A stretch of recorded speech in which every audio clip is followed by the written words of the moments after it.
우리가 지금 요한계시록을 계속해서 이렇게 하고 있습니다. 예. 좀 지루하시죠, 이제? 안 지루하십니까? 예. 이게 교훈식 교재가 아니고 교육에 가까운 이제 그런 컨텐츠를 하고 있다 보니까 조금은 지루하실 수도 있어요. 근데 배운다는 재미로다가 하시면 좋을 것 같고, 그리고 이제 누가 그런 얘기를 합니다. 내가 다른 사람에게 정확하게 설명할 수 있을 때 진정 내 거다. 이런 얘기를 해요.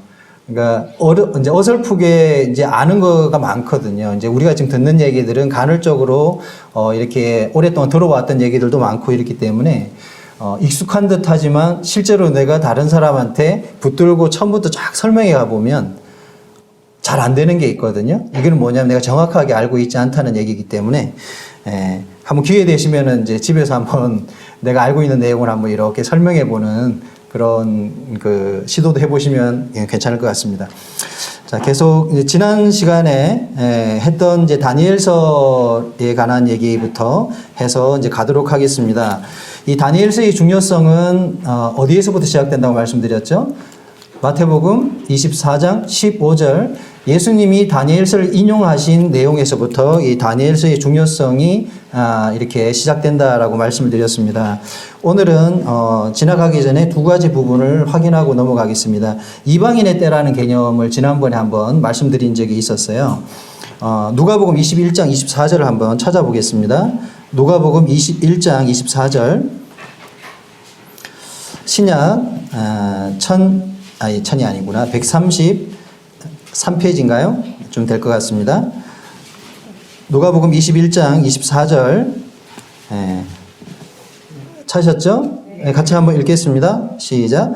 그들이 칼날에 죽임을 당하며 모든 이방에 사로잡혀 가겠고 예루살렘은 이방인의 때가 차기까지 이방인들에게 밟히리라. 여기 보면 이방인의 때라는 단어가 등장하고 있죠. 그러니까 이방인의 때에 대한 개념은 이제 다니엘서 2장 21절부터 45절까지 이방 제국에 대한 설명이 나오고 있습니다. 그래서 바벨론 제국에서 시작해서 4대 제국이 이어지게 되고 문맥적으로 보시게 되면 나중에 예수님께 지상 재림하는 데까지를 우리가 이방인의 때라고 말하고 있습니다. 핵심은 예루살렘이 이방인의 때까지 짓밟히게 된다라고 하는 것이 이방인의 때의 중요한 개념이라고 할 수 있습니다. 우리 스가랴서 14장도 한번 찾아보겠습니다. 스가랴서 구약 말씀입니다. 스가랴서 14장 4절입니다.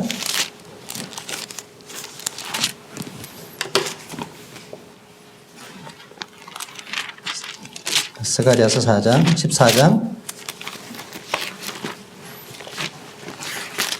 찾으셨나요? 이제 1절부터 읽으면 좋은데 시간이 없으니까 4절만 보도록 하겠습니다. 나중에 시간 되시면 1절부터 한번 이렇게 4절까지 좀 자세히 묵상하시면 좋을 것 같습니다. 14장 4절을 읽겠습니다. 시작. 그날에 그의 발이 예루살렘 앞 곧 동쪽 감람산에 서실 것이요 감람산은 그 한가운데가 동서로 갈라져 매우 큰 골짜기가 되어서 산 절반은 북으로 절반은 남으로 옮기고 이 내용은 예수님께서 지상 재림할 때에 벌어지는 상황을 설명하는 예언서입니다. 스가랴에서 예언되어 있는데 14장 1절에는 여호와의 날이 이르리라 라고 이렇게 기록하고 있어요. 구약의 많은 이제 예언서들 중에서 여호와의 날이라는 단어가 자주 등장하게 됩니다. 여기서 여호와의 날이라는 개념은 뭐냐면 심판주로서 이렇게 심판의 개념입니다. 하나님께서 어떠한 것을 심판하실 때 표현할 때 여호와의 날이라는 표현을 쓰고 있습니다. 그래서 여기서 이제 문맥적으로는 주님께서 지상 재림하셔가지고 지상을 심판하시는 그와 같은 내용으로 우리가 이해할 수 있고 4절에서 예루살렘 앞 곧 동쪽 감람산에 서실 것이다 라고 기록하고 있죠. 나중에 우리가 계시록 이제 공부하다 보면 19장에 이 내용이 등장하게 됩니다. 예수님께서 이제 백마를 타고 오시게 되는데 지상에 재림하면서 이 땅에 있는 사람들을 심판하게 되죠. 그때의 장면이 이 말씀과 연결되는 말씀이라고 이해하시면 좋을 것 같습니다. 그리고 지난번에 다니엘서 9장에 있는 내용은 네 부분으로 나누어져 있다고 말씀을 드렸습니다. 기억이 대충 나시죠? 첫 번째는 7일에와 그 다음에 62일에와 그 다음에 62일에 이후 그 다음에 한 일회로 나누어져 있는데 7일에는 예루살렘 성이 중건되는 기간이라고 말씀드렸습니다. 49년. 그리고 62일에는 기름 부음 받은 자 메시아가 올 때까지의 기간이라고 설명하고 있습니다. 그런데 예수님께서 왕으로 오시는 시점을 어떻게 우리가 규정할 수가 있죠? 예수님 언제 왕으로 오셨습니까? 자신을 왕으로 드러내신 한 시점이 있거든요. 네, 그 부분은 뒤에 또 나오니까 설명하겠습니다. 자, 62일의 이후에는 어떤 일이 벌어지느냐? 바로 기름 부음 받은 자가 끊어져 없어질 것이다. 다시 말해 주님이 죽으신다는 얘기입니다. 그리고 공백기가 있고 이 다니엘의 70일의 시간표가 멈춰버립니다. 주님의 죽으심을 통해서. 그리고 그 공백기가 지금 2000년이 넘는 시간 동안 공백이 있는 거예요. 근데 이 시간표가 다시 이제 움직일 시점이 왔다라는 거죠. 어떻게 알 수 있냐 하면 바로 한 일회가 시작되는 그 시점이 움직이는 시점이거든요.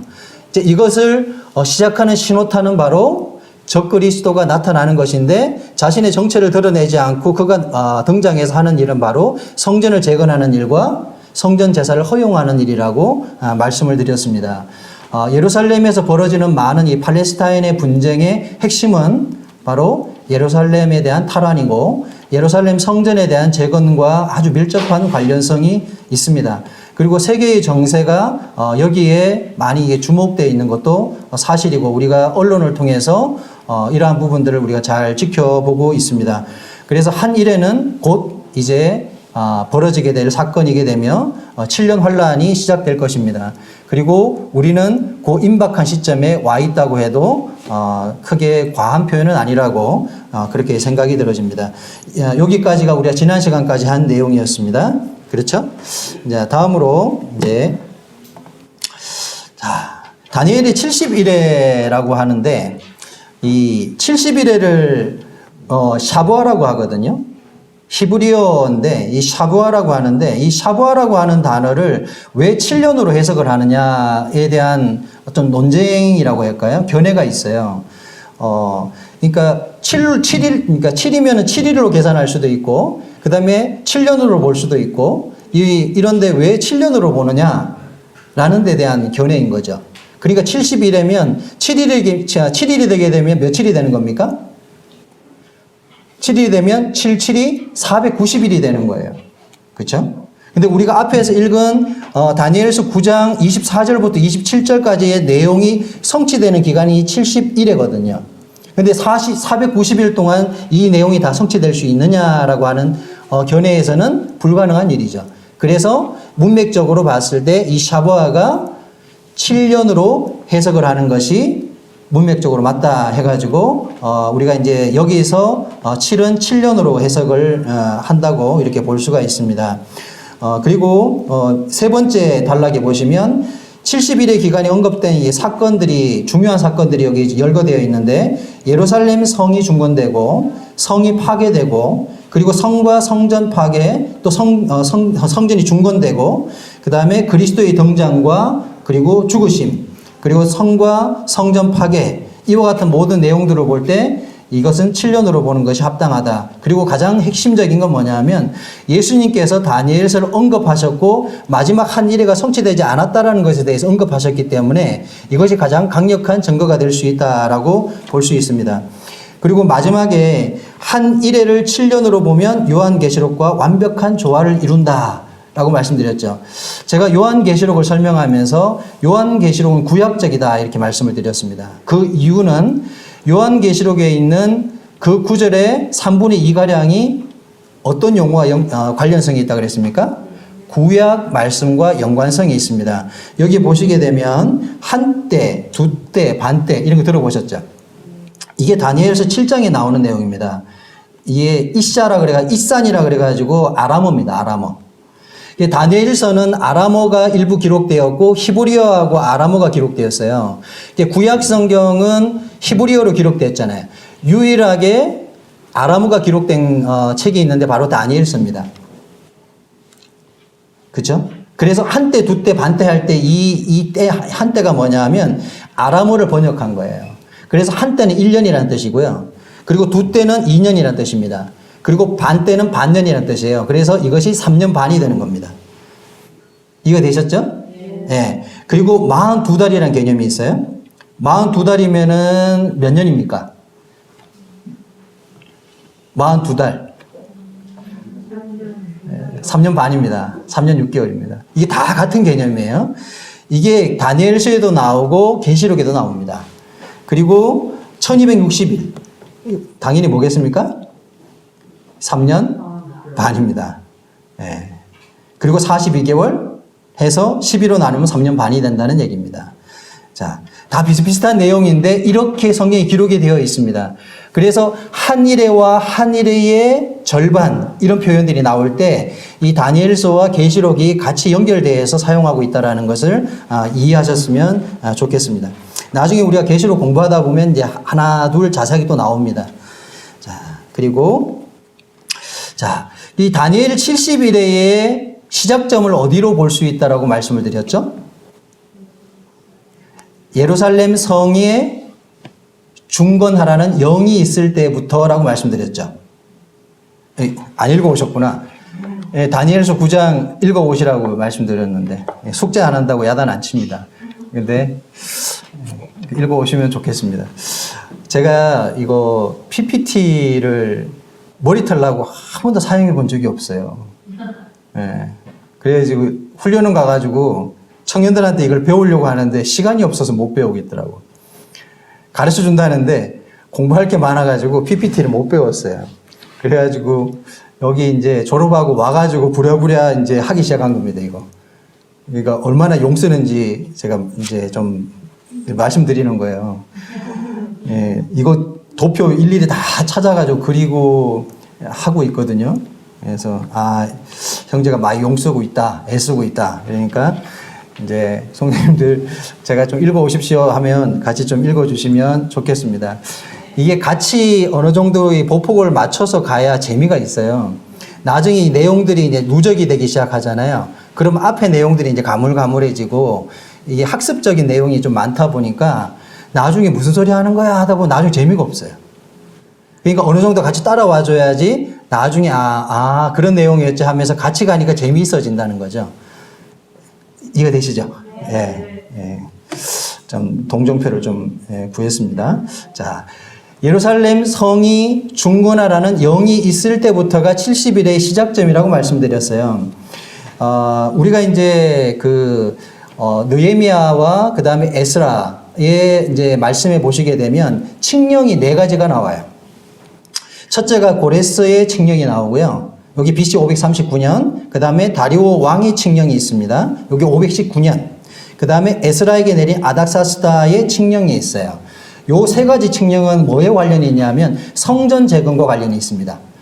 돌아가서 성전 재건해 라고 허락해 준 거예요. 그렇죠? 근데 마지막에 나오는 느헤미야에게 내린 아닥사스다의 칙령이 있습니다. 이게 BC 444년 3월 5일 날 칙령이 내려지게 되는데 이 칙령은 뭐냐면 성전 중건이 아니라 예루살렘 성 중건에 관한 칙령입니다. 이게 되시죠? 네. 예루살렘 안에 뭐가 있어요? 성전이 있잖아요. 성전에 대한 재건이 아니라 예루살렘 성, 그렇죠? 성벽. 느헤미야서가 그거잖아요. 성벽 외곽 벽을 중건하는 거예요. 그래서 느헤미야가 아닥사스다한테 받아온 칙령은 성전 재건은 에스라 때 완성이 됩니다. 그 다음에 느헤미야가 받아온 것은 성벽에 대한 성중건을 얘기하는 것입니다.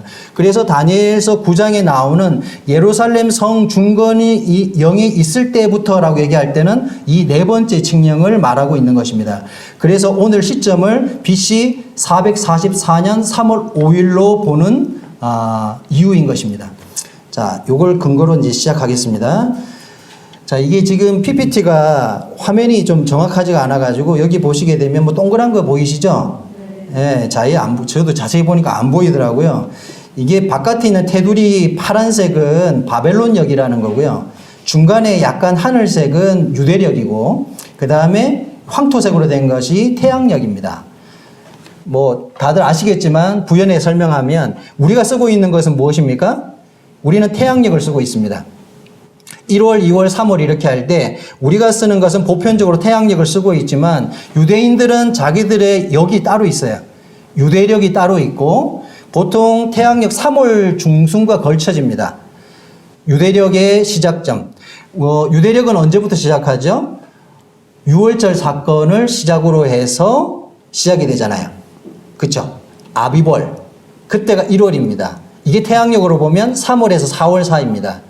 그리고 바벨론역도 유대력하고 비슷합니다. 그래서 이 유대력으로 아비벌이라고 하고 그 다음에 바벨론역으로는 니산월이라고 합니다. 이 다 아실 필요는 없어요. 다 할 필요는 없고 여기 성경에 등장하는 중요한 원력만 알고 계시면 돼요. 유대력으로서 아비벌하고 이 바벨론역으로 나오는 니산월이 1월이라는 것만 알고 계시면 됩니다. 그리고 여기 이제 느헤미야가 아닥사스다 왕한테 칙령을 받는다 그랬잖아요. 그 내용이 느헤미야 1장 1절에 등장하고 있습니다. 여기서 느헤미야가 이제 술관원이잖아요. 그렇죠? 이 수심이 가득했단 말이에요. 술관원이라는 것은 지금으로 말하면은 굉장히 고위직에 있는 사람이에요. 왜냐하면 왕한테 술을 따라다가 주는 사람이기 때문에 예전에 암살 시도가 많았지 않습니까? 그래서 왕의 술을 다룬다라는 것은 굉장히 높은 직책에 있는 사람에게 주어지는 권한입니다. 근데 느헤미야가 이렇게 수심이 가득해 보이니까 아닥사스다 왕이 너 왜 그러냐 이렇게 물어본 거예요. 그 내용입니다. 그러니까 느헤미야가 제가 이런 이유 때문에 수심이 가득합니다 라고 설명하게 되죠. 그래서 아닥사스다 왕이 허락을 해주는 거예요. 너 돌아가가지고 너 고향으로 가서 성을 중건하고 다시 돌아와. 이렇게 하는 내용이 느헤미야 1장과 그 다음에 2장 1절로 이어지는 내용입니다. 여기 보시게 되면 첫 번째 제20년 기스롤에라고 되어 있죠. 이 기스롤은 태양력으로 11월에서 12월 사이입니다. 그때 처음 보고를 받게 되고 그 다음에 칙령이 내려지는 시점은 바로 제20년 니산월에 칙령이 내려지게 되죠.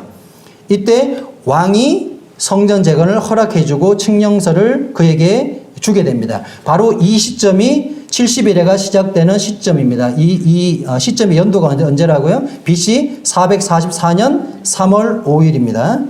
자, 이 역사적으로는 증명이 되는 거기 때문에 보시면 됩니다. 자, 제가 BC 444년 3월 5일부터 이 70일에를 기준으로 삼는다고 근거를 말씀을 드렸습니다. 자, 69일의 종점은 어디입니까? 빨간 글씨로 되어 있죠? 기름 부음 받은 자가 왕으로 등장하는 날입니다. 메시아가 오는 날. 우리가 지금 다니엘서 9장을 읽어오라고 말씀드리는 것은 그 내용을 근거로 해서 지금 하는 얘기거든요. 이제 기름 부음 받은 자가 나타나기까지 62일에가 있을 것이요 라고 말씀했기 때문에 69일에가 차면 뭐가 이루어지냐면 바로 기름 부음 받은 자 메시아가 온다는 것입니다. 이게 다니엘서 9장에 등장한 내용입니다. 빨리빨리 지나가니까 내용을 숙지를 잘 하고 계시면 이게 이해하기가 좀 더 좋습니다. 자, 같은 내용이니까 계속 이렇게 눈으로 보시면 따라오면 좋겠습니다. 이 칙령은 BC 444년 니산월에 내려졌고 거기서부터 성경의 횟수로 483년을 셉니다. 그리고 예언의 시간에서는 1년을 360일로 계산한다. 이 무슨 말이냐 하면 성경에서 계산은 360일로 봅니다. 1년을요. 음력으로 보는 거예요. 그러니까 우리가 태양력은 며칠입니까? 365일하고 25일이에요. 더 정확하게 얘기하면 그레고리역으로 해가지고 365.2422입니다. 이 태양력을 365일로 보잖아요. 근데 성경은 한 달을 30일로 봅니다. 계시록에도 그렇게 나오고 그 다음에 다니엘서도 그렇게 나와요. 그러니까 성경력하고 실제력이 조금 차이가 있습니다. 그러니까 그것을 이제 오류를 맞추는 것을 설명하려고 하는 겁니다. 그래서 1년을 360일로 본다. 이것이 핵심입니다. 이게 유대의 음력입니다. 그래서 69일에는 연으로 하면 몇 년입니까? 483년. 계산기 놓고 두드려서 확인하셔도 됩니다. 그래서 69일 이후에 기름 부음 받은 자가 온다라고 했을 때 BC 444년 3월 5일로부터 언제요? 483년 후에 예수님이 왕으로 온다는 얘기입니다. 자, 과연 이것이 어떻게 역사적으로 성취되는지 한번 보겠습니다. 자, 어디까지 했죠?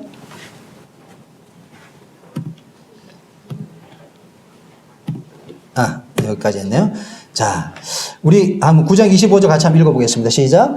그러므로 너는 깨달아 알지니라 예루살렘을 중건하라는 영이 날 때부터 기름 부음을 받은 자 곧 왕이 일어나기까지 7이레와 62이레가 지날 것이요 라고 기록되어 있습니다.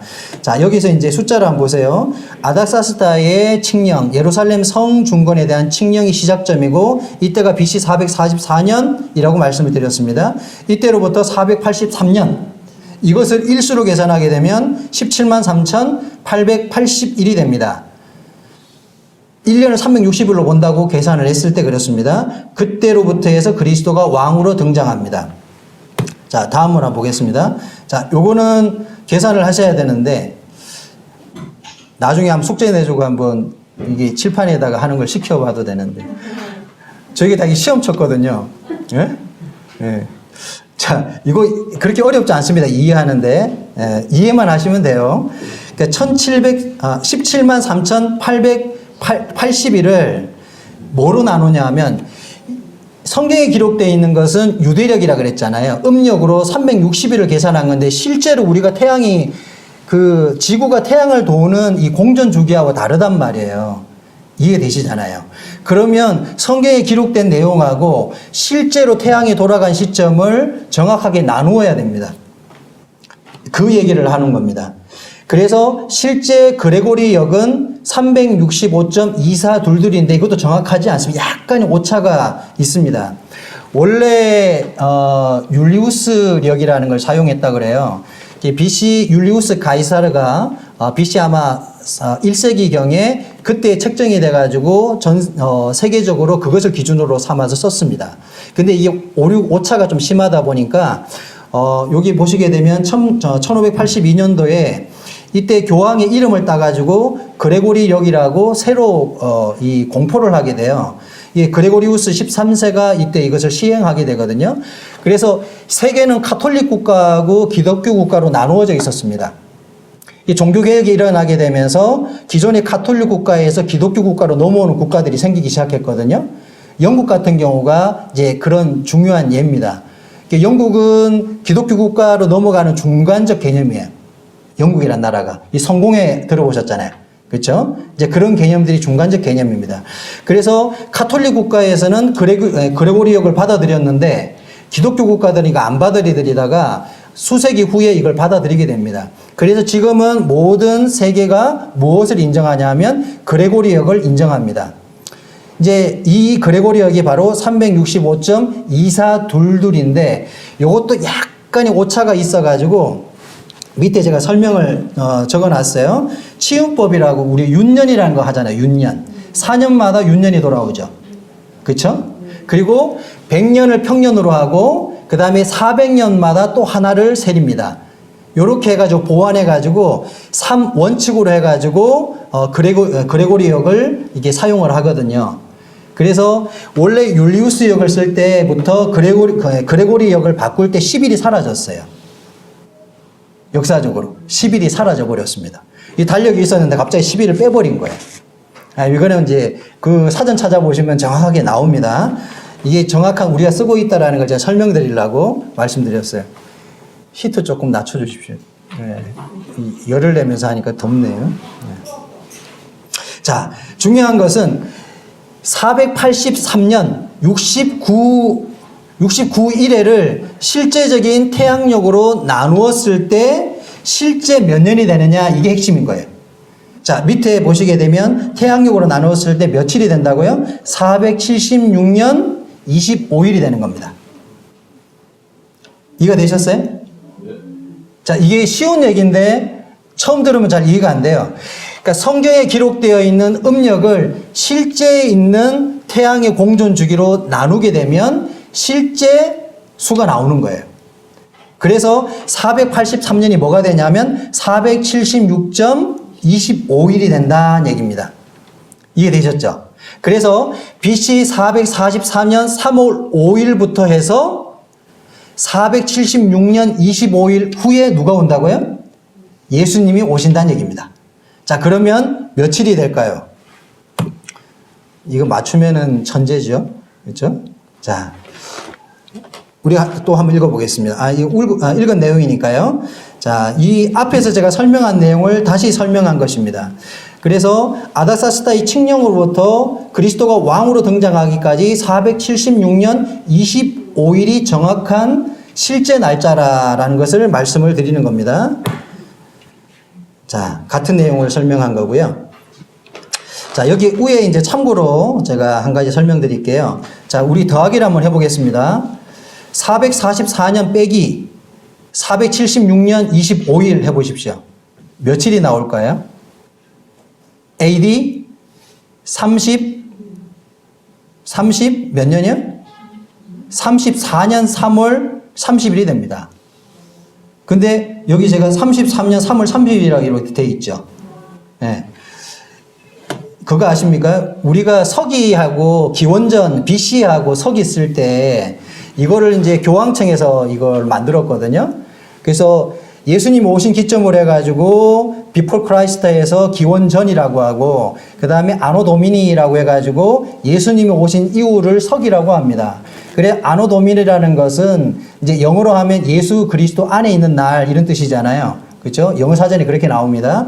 근데 이 교황청에서 뭘 실수를 했냐면 AD 0년을 빼버렸어요. 원래 0일이기 시작해야 되잖아요. 그러니까 BC 1년하고 중간에 0년이 없이 바로 AD 1년이 된 겁니다. 그래서 444년에서 476년 25일을 빼게 되면 실제로는 AD 33년 3월 30일이 된다 이 얘기입니다. 이해되셨습니까? 네, 이해만 하시면 됩니다. 그리고 꼼꼼하신 분들은 집에 가서 계산기 놓고 한번 계산해 보세요. 이 맞는지. 자, 기름 부음 받은 자가 왕으로 일어나기까지가 그 기간이 걸린다고 말씀드렸어요. 자, 우리 누가복음 19장에 있는 내용인데 한번 읽어보겠습니다. 같이 한번 읽겠습니다. 시작. 이미 감람산 내리막길에 가까이 오심에 제자의 온 무리가 자기들이 본 바 모든 능한 일로 인하여 기뻐하며 큰 소리로 하나님을 찬양하여 이르되 찬송하리로다 주의 이름으로 오시는 왕이여 하늘에는 평하여 가장 높은 곳에는 영광이로다 하니 무리 중 어떤 바리새인들이 말하되 선생이여 당신의 제자들을 책망하소서 하거늘 대답하여 이르시되 내가 너희에게 말하노니 만일 이 사람들이 침묵하면 돌들이 소리를 지르리라 하시니라.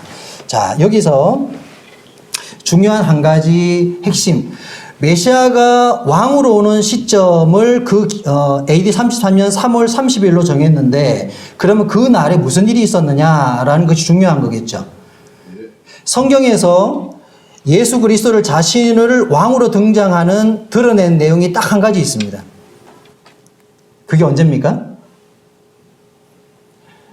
예수님이 자신의 공생애를 시작하시고 나서 많이 이적을 행하니까 사람들이 예수님을 막 쫓아다녔어요.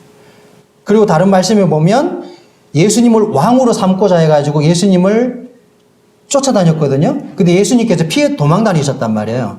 그 이유는 뭐냐면 당신의 때가 아직 아니기 때문에 그렇다는 것입니다. 당신이 아직 왕으로 등장하는 시점이 안 되었기 때문에 자기를 억지로 왕으로 삼으려고 하는 것을 주님은 원하지 않으셨다. 그런데 어느 한 날을 허락하셔가지고 자신을 왕으로 드러내게 됩니다. 바로 여기 기록되어 있는 누가복음 14장. 예수님이 이제 나귀를 타고 예루살렘으로 입성하시는 날. 그렇죠? 사람들은 옆에 서가지고 무슨 잎이죠? 월계수 잎인가요? 뭐 이렇게 길에다 쫙 깔잖아요. 그렇죠? 그러면서 찬송하리라 주의 이름으로 오시는 뭐라고요? 왕이여 하니까 예수님이 그걸 인정하셔요. 이 바리새인들이 뭐라고 얘기를 합니까? 저 사람들 책망하십시오. 당신을 왕이라고 합니다. 이렇게 얘기하니까 예수님이 이때는 그들을 가만두어라. 만약에 저들이 말하지 않는다면 돌들이 소리 지르게 될 것이다. 자, 이 근거는 우리 스가랴서 8장을 보겠습니다. 우리 앞에 찾았던 스가랴서 8장 스가랴서 8장의 예언을 성취하신 내용이거든요. 우리가 앞에서 본 내용은 스가랴 14장을 보셨고요. 자, 스가랴서 9장입니다. 죄송합니다. 스가랴서 9장 9절 말씀을 보겠습니다. 지금 누가복음 19장의 말씀이 구약에 어디에 기록된 내용에 대한 성취냐면 구약 1320페이지 스가랴서 9장 9절입니다. 같이 한번 읽겠습니다. 찾으셨습니까? 네, 같이 읽겠습니다. 시작. 시온에 따라 크게 기뻐할지어다. 예루살렘에 따라 즐거이 부를지어다. 보라, 내 왕이 내게 임하시나니 그는 공의로우시며 구원을 베푸시며 겸손하여서 나귀를 타시나니 나귀의 작은 것 나귀 새끼니라. 자, 나귀 새끼를 타고 주님이 왕으로 입성하시겠다라는 내용이 기록된 말씀입니다. 그렇죠? 여기서 뭐라고 얘기를 합니까? 예루살렘의 왕으로 오시겠다. 어떻게? 나귀를 타고. 예수님이 이 말씀을 성취하시기 위해서 어린 나귀를 타고 들어오시는 거거든요. 자, 이런 하나하나의 말씀들이 바로 예수 그리스도가 메시아라고 하는 것을 드러내는 확실한 증거가 되는 것입니다. 그리고 당신은 이 말씀을 따라서 자신이 구약에 예언되어져 있는 그와 같은 말씀의 성취를 이루고 있다고 하는 것을 만민들 앞에 드러내고 있고, 그리고 유대인들은 우리와 다르게 성경에 익숙한 사람들이었기 때문에 이와 같은 말씀들을 너무나 잘 이해하고 있었습니다. 그래서 예수님이 나귀를 타고 들어올 때 그들은 어떤 말씀을 기억했을까요? 바로 이 스가랴서 9장 9절을 기억했습니다. 그리고 그를 왕으로 추대하고 그를 찬양하고 있는 것입니다. 근데 그들이 기대했던 왕하고 다른 거죠. 그렇죠? 그들은 로마 제국을 독립시켜줄 정치적인 그와 같은 능력 있는 왕을 생각했던 거고, 그렇죠? 근데 실제로 예수님은 그런 개념의 왕이 아닌 것이죠. 조금 달랐던 것입니다. 배터리가 다 돼서 꺼졌죠? 네. 죄송합니다. 네. 그만하라고 그러는가 보네요. 네. 자, 우리 이제 정리해서 정리해서 보겠습니다. 자, 한번 기억을 더듬어서 한번 볼게요. 자, 예루살렘 그 성 중건이 몇 년도에 내려졌다 그랬습니까? BC 443년 3월 5일 날 내려졌습니다. 그리고 그때로부터 483년 69일에를 계산합니다. 그렇죠?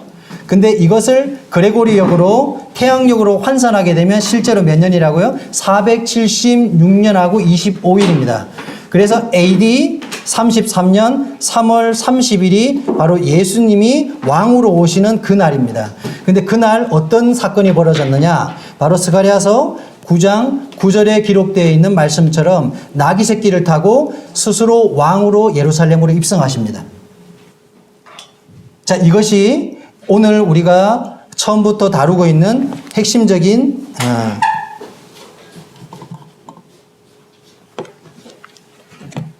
내용이었습니다.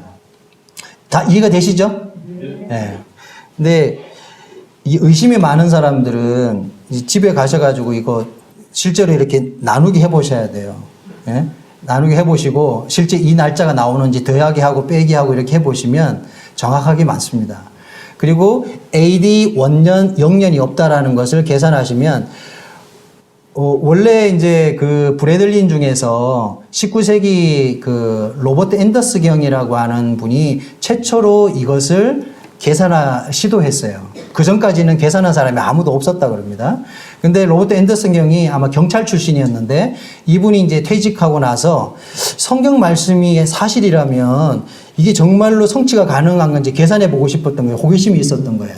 그리고 실제로 계산을 했는데 이분이 계산한 것은 얼추 맞긴 했는데 시작점이 조금 틀리고요. 우리는 BC 443년 3월 5일로 보잖아요. 근데 앤더스 경은 BC 445년으로 봤습니다.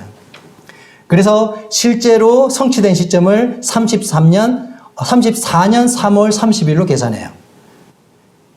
뭐에 문제가 있었냐 하면 여기 이제 기스로라고 니산올 요거 계산하는 데 조금의 차이가 있었지만 어찌됐든 476년 그레고리역으로 나눠가지고 476년 25일이 나온다고 하는 것은 정확하게 그분이 최초로 계산을 해가지고 된 것입니다.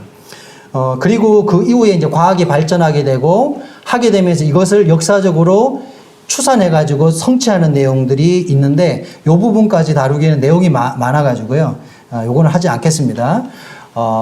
실제로 예수님이 오셨을 때 예수님이 죽으시는 날 벌어졌던 여러 가지 현상과 사건들 그리고 그 당시에 총독이었던 누굽니까?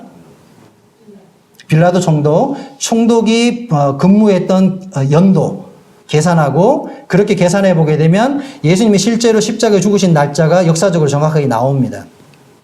그 날짜에서 예수님이 예루살렘에 입성하신 날짜가 3월 30일이잖아요. 그렇죠? 이때가 월요일이거든요. 그리고 금요일날 예수님이 십자가에 달리신다고요. 그래서 5일을 더하게 되면 그때 4월 5일날 실제 예수님이 죽었다가 부활하십니다. 그래서 그때로부터 5일을 거꾸로 돌리면 3월 30일이라는 것이 역사적으로 증명이 됩니다. 요건 이제 과학적으로 증명이 되고 있는 내용이기 때문에 뭐 크게 우리가 의심하지 않아도 되는 내용입니다.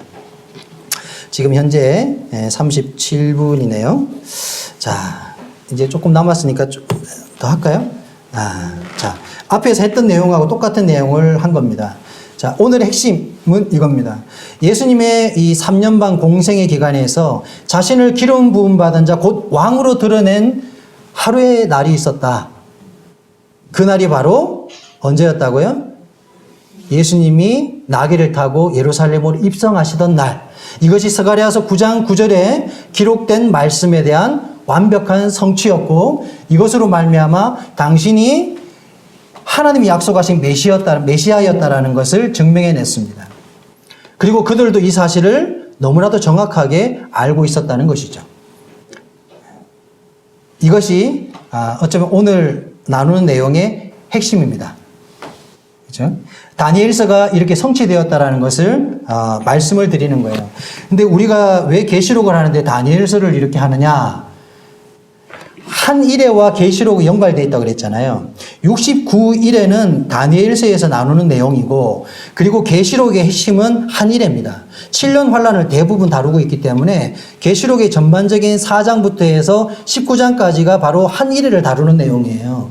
근데 이것이 다니엘서하고 같이 연결되어 있다는 것을 우리가 확인해야만 계시록을 공부하는 의미가 있다는 것이죠. 그래서 우리가 지금 69일에까지 성취된 것을 확인했습니다. 이제 마지막 한 일에 관한 내용을 이제 우리가 다루게 될 때 이것이 앞으로 분명히 되어질 일이라는 것에 대해서 우리가 확신하게 될 수 있다라는 것입니다. 저는 이제 이 예언서를 이렇게 접하게 되면서 참 감사했던 것은 뭐냐면 성경은 많은 장르가 있다고 그랬잖아요. 그 중에서 특별히 예언서라고 하는 것은 하나님의 말씀에 대한 성취잖아요. 내가 어떤 말을 했어요. 근데 그 말이 성취될 확률, 앞으로 되어질 미래의 사건이 성취된다? 이것은 무엇을 드러내는 것입니까? 만약에 내가 1000개의 약속을 했는데 1000개 다 이루어졌어요. 불가능한 일이죠. 그렇죠? 하나님이 살아계시다는 걸 드러내는 거거든요. 하나님이 역사의 주관자고 하나님이 살아계시고 지금도 역사를 주관하고 계신다는 것을 우리가 확인하게 되는 내용입니다. 하나님의 시간표 속에 우리가 들어와 있다는 것에 대해서 우리가 확인받게 되고 경각심을 갖게 된다는 거예요. 이게 우리가 지금 공부하는 내용의 중요성입니다. 지금 우리가 코로나를 겪고 있고 많은 어떤 이런 세상의 수상한 일들을 많이 보고 있잖아요. 이게 어쩌보면 환란기를 앞두고 일어나게 되는 전조현상과 같은 것일 수도 있는 것입니다. 그렇다면 우리는 깨어서 지금 우리가 서 있는 이 시점을 보자는 것이죠. 아, 정말로 가까워왔구나. 정말로 이제 주님의 시간표가 움직일 때가 되었구나.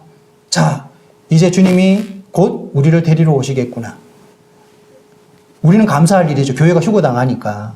감사할 일이지만 내 주변에 있는 가족들, 그리고 나의 주변에 있는 지인들, 많은 사람들에게 우리가 무엇을 해야 되는지에 대한 그와 같은 필요성을 다시 일깨우게 된다라는 것입니다. 자, 오늘 내용은 여기까지 하겠습니다. 감사합니다.